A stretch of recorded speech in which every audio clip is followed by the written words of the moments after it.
TV channel. We're all staying safe and well. We've got a supernatural horror detective comedy, okay, drama television series to look at today. Perhaps the humour, I'm too old for this sort of humour these days.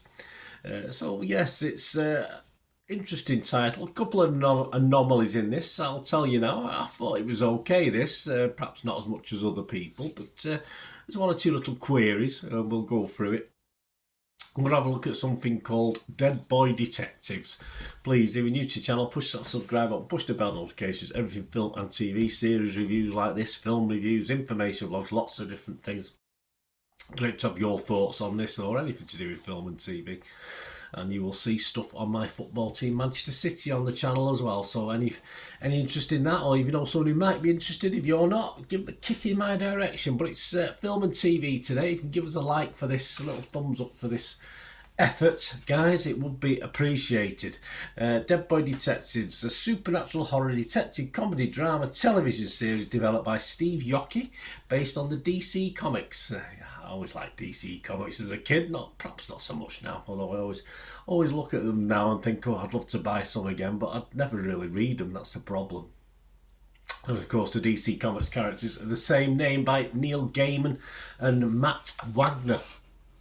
This TV series premiered on Netflix on April the 25th, 2024. I'm recording this, and all scores and comments are as at the 29th of April 2024. So it took me 2 or 3 days.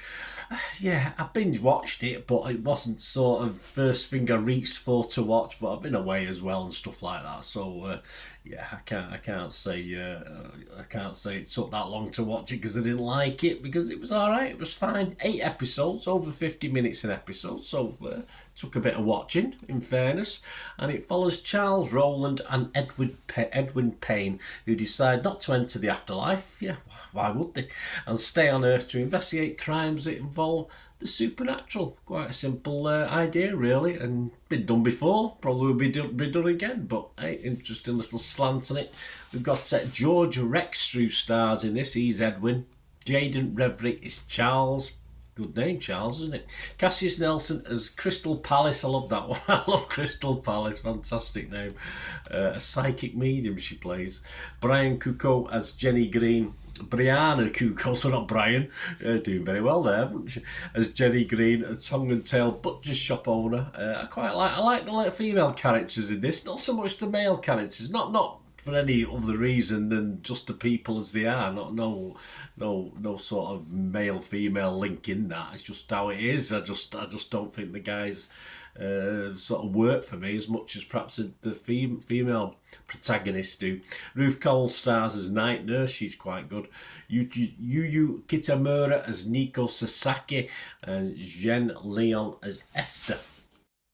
So my little thoughts on it. I think obviously the clue in this, in the title, as far as my initial downer on this, was boy detectives. Well, they're quite old for boys, and I think the comics, they are more boys. But of course, this is made into young men to appeal perhaps from that sort of audience. That's the sort of demographic they're going at, and of course you've got quite a strong, bloodier plot lines as well in this, so it wouldn't quite work for younger boys. Well, it would, but obviously they sort of shied away from a younger boy starring in blood and guts and horrible stuff and nasty scenes, etc. But occasionally the problem with that is they have forgotten to sort of age up the content as well. So although it will have an appearance, it's got its demographics, certainly for older watchers like me who do like these sort of things, it's perhaps some of the plots are a little bit weak, if you like. There's, like anything, there's some interesting plots and some better than others, but yeah, for me, I thought it a little bit boring in parts, if that's a word I can use. A little bit bored for 50 odd minutes an episode. And as I said, the lead pair, the two guys in it, I couldn't really they never really grew on me by the end of the season. They hadn't grown on me. The women I thought the women were far more entertaining, but the two guys, not particularly. I think this ghost and the medium idea is nice. There's nothing wrong with that. It's been done before, of course, many times. I was sort of hoping for Randall and Hopkirk deceased. Well, I'm old, check it out on BritBox if you've never watched it. Cross with Ghostbusters or, say, Supernatural, cross with American Horror Story. But it never quite got to any of the levels of any of those 4 titles I've mentioned, in fairness, which for me were far better productions. Something like this is also better. It's classed as a comedy, but the comedy didn't work for me. If any hit and miss, and certainly more miss. I didn't find it that funny. It made me smile a couple of times, a couple of the mannerisms and a couple of things that happened, but again, not great. And that is out the 8 episodes. There's some stronger episodes than others. There's some fairly weak ones that I wouldn't really perhaps struggle to score a 6 out of 10. But there's 2 or 3 good episodes as well that I'd probably score a little bit higher. And overall, yeah, it's a reasonable effort. I quite like the effort made to put this together. It's a little bit different. It's all right. There's plenty of these little supernatural things around, but it's nice to see another one, and another one that's so well done, especially from the female part of the series rather than the male part, which, as I said, never really appealed to me. I just couldn't get into the guys doing it. So my scores for this, I would be fresh on Rotten Tomatoes, I would be positive on Metacritic, and I'm going to give it a healthy, for me, 6.5 out of 10. I think that's very good, but it's done better elsewhere. Rotten Tomatoes, 91% positivity, 7.3 out of 10.